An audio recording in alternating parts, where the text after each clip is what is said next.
Just one question though, where is the talent from outside coming into this government? Why are we seeing the same usual suspects once again? That's a question which Mr. Modi hopefully will address in that cabinet reshuffle tomorrow morning. Let's turn to our other big focus tonight. 19-year-old Tarushi Jain stepped into Dhaka's Hole Artisan Bakery on Friday evening for an evening out.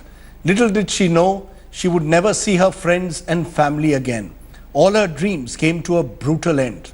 The terror attack in Bangladesh snuffed out a life. Here's a look at Tarishi's last journey.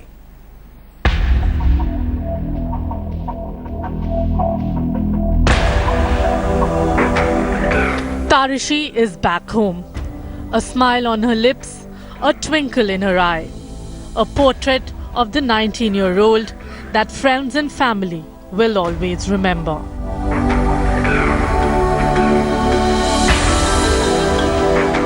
Killed by heartless messengers of jihad while on vacation with her father, it proved to be Tarushi's last trip before she went back to California to finish college. The young girl's body was flown home on Monday after Bangladeshi Prime Minister Sheikh Hasina paid her respects to the victims of the Artisan Bakery massacre. As the teenager's mortal remains reached Gurgaon, her mother broke down. Shattered, she had hoped to hug her daughter on her return, but in front of her eyes was the lifeless body and snuffed out dreams. Tarushi Jain may not be alive, but she is very much present here in spirit in this community center in Gurgaon. But the question everybody seems to be asking is this: how long can we allow this mindless violence in the name of religion that cost lives like Tarishi's? Ministers joined mourners at Gurgaon's community center before Tarushi's last rites at Shiv Murti cremation ground in Gurgaon, paying their tributes, consoling Tarushi's grieving family, including Union Ministers Piyush Goyal, Ram Vilas Paswan, Delhi Lieutenant Governor Najib Jung, and Congress leader Raj Babbar, who brought Sonia Gandhi's condolence letter. ऐसा virus हमारे बीच में आ गया है और इस virus का लड़ने का क्या तरीका है, क्योंकि किससे बात की जाए, किसको समझाया जाए, ये कौन सा धर्म है, ये कौन से लोग हैं और इनसे किस तरह से लड़ा जाए, ये सब हम मिलके ही कर सकते हैं. As tears flow freely and as anger builds. With Anindo Banerjee in Delhi and Smita Sharma in Dhaka, Bureau Report, India Today. Even as Bangladesh tries to come to grips with the deadly terror attack, it's now being revealed, of course, that the terrorists involved were all young men from affluent families. At least 3 of them had studied in elite schools in the city. All of them were between the ages of 20 to 21 and were individuals who had also studied abroad, including at the Monash University in Malaysia. Police have said that all the terrorists, as I said, who came from affluent families, went missing earlier this year. I want to raise that big question. Has Bangladesh also become home to Islamic radicalism? Has this attack only brought home what many people have suspected over the last few years? Subir Bhaumik, senior journalist, someone who's tracked Bangladesh for years, is joining me. Veena Sikri is former Indian High Commissioner to Bangladesh, and a very special guest, Gohar Rizvi, International Affairs Advisor to Prime Minister Sheikh Hasina, joins me from Dhaka. To you, Gohar Rizvi Saab, explain to me, when I put that question to our viewers, has Bangladesh now become the hub of Islamic radicalism in the subcontinent? Would I be right or wrong? I very much hope you will be wrong, Rajdeep, because Bangladesh is anything but a hub of Islamic radicalism. Unfortunately, this is an extremely new phenomenon. Until recently, in the last 6-7 months, we have had a few sporadic killing. Those were mostly the work of local militants, local radicals. And as we have tried to say again and again, all our police and intelligence investigation has shown no real links with IS or other international radical Mr. Rizvi, Mr. Rizvi, allow me to intervene for a moment. Yes, there may be no immediate links with Islamic State, but the fact is that this fits in with a pattern. This may be more grisly, but we've had a spate of attacks in Bangladesh in recent times against Hindu minorities. We've had it against liberal voices. We've had it against bloggers. And one senses that therefore there hasn't been that this is part of a continuum. This is not an isolated instance. Absolutely not. This is the point I'm trying to make. What has happened 3 days ago is totally out of character. This is the first time we have seen such brutality and massacre in Bangladesh, and especially against foreign nationals. But individuals have been killed with machetes. We've had cases where individuals, as I mentioned, bloggers, minorities, those who speak out, have been killed by these Islamic radicals. So, yes, this time it may have been 21 individuals, but it's happened before, which is the worry. And each of them is speaking in the name of religion, claiming that they are upholders of religion, sir. I don't believe any terrorist who perpetrates such violence, brutalities, and massacres innocent men and women and children belong to any religion. To give them a religious identity is to give them a dignity which they don't deserve. They are a despicable lot. They are a people without religion, without country, without caste. They belong to a class of their own. So they are a people without religion, but they did in this terror attack, as you well know, unfortunately and tragically, come to the restaurant and say that those who recited the Quran could leave and those who could not would be shot dead. Therefore, they did use or misuse religion or were indoctrinated. Misuse is the word. Misuse and abuse is the word. As you know, in the past, they have killed as many Muslims as non-Muslims.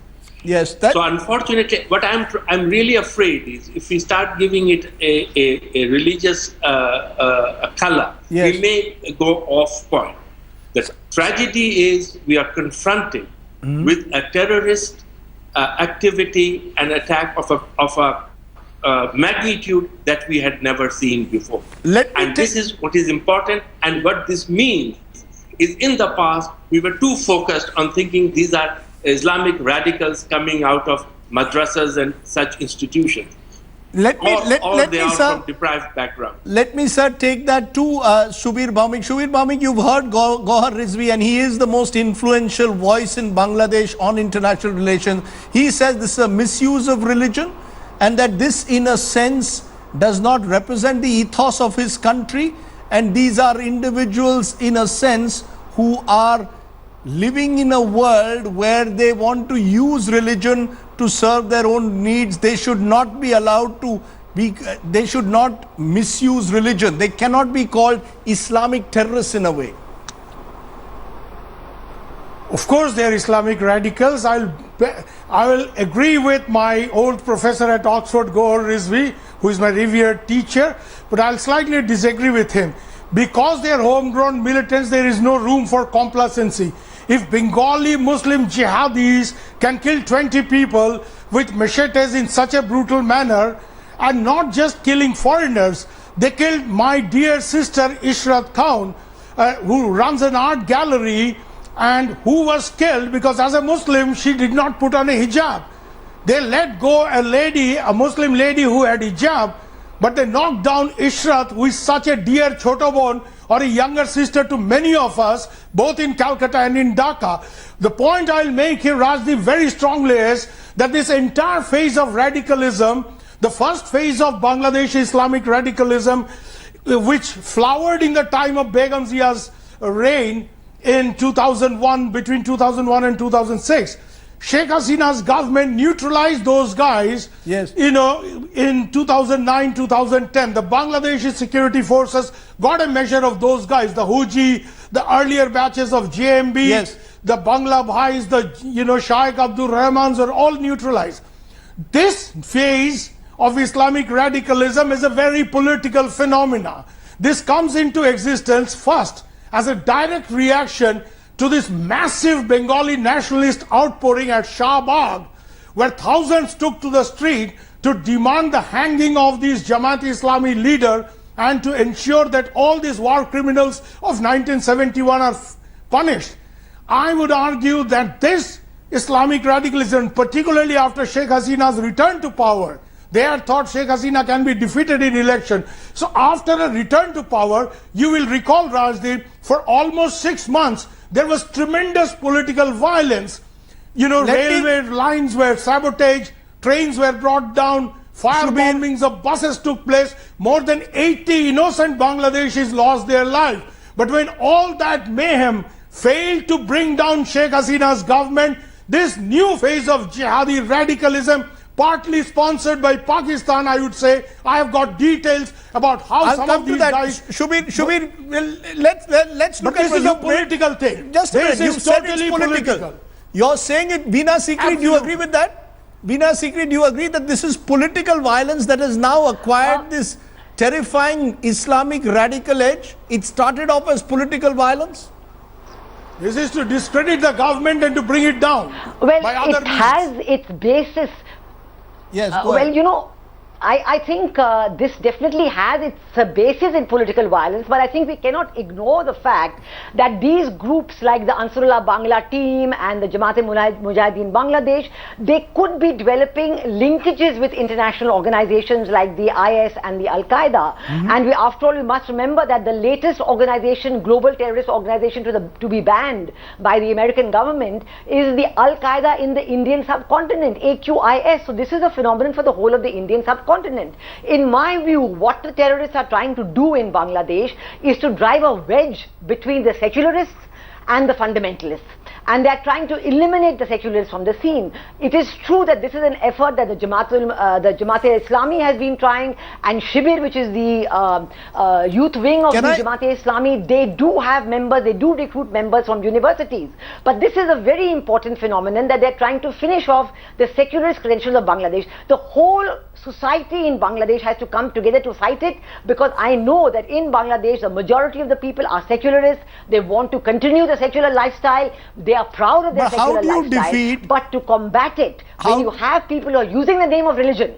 But Veena, see, just a minute, ma'am. How, and Gohar Rizvi, that's the question. How do you defeat? How do you defeat, Gohar Rizvi, people who have guns, people who have machetes, people who are determined to kill? These are not some unemployed youth of the Jamaat-e-Islami. These are radicalized youth who went to elite schools, who came from affluent families. How do you defeat those with guns? How do secular liberals defeat those with guns, Gohar Rizvi? That is now the challenge in Bangladesh, in India, even in Pakistan.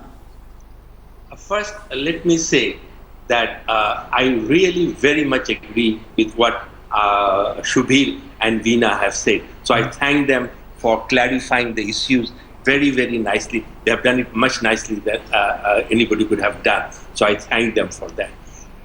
The reality, Rajdeep, is this.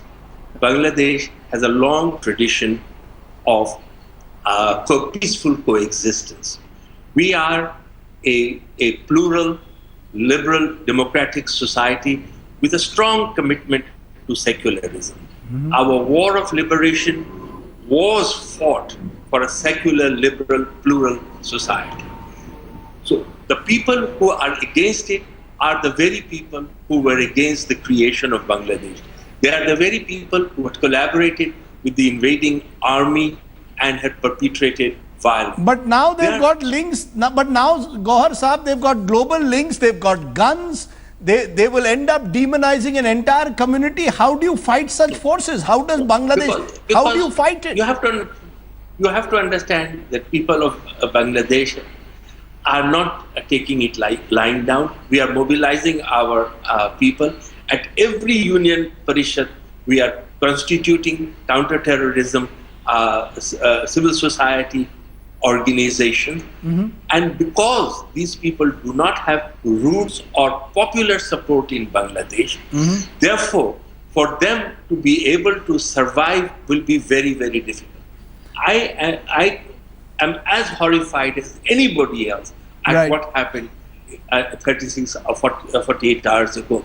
But this does not frighten me, because we know full well that we will contain them, and we can contain them, because they do not represent the views or opinion of any sizable section of the population of Bangladesh. As Veena said, we are very popular, very committed. And as also Shubir said, it is a reaction against Bengali nationalism, a cultural nationalism, where we are.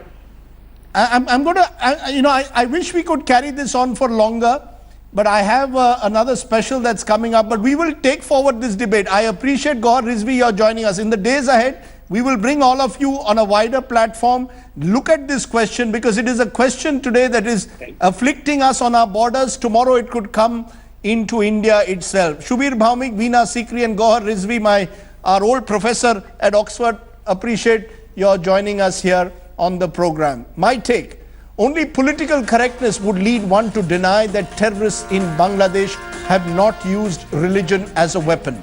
But to demonize a community won't do. The scourge of terror needs to be fought, not by spreading more hate, but by zero tolerance to the merchants of terror.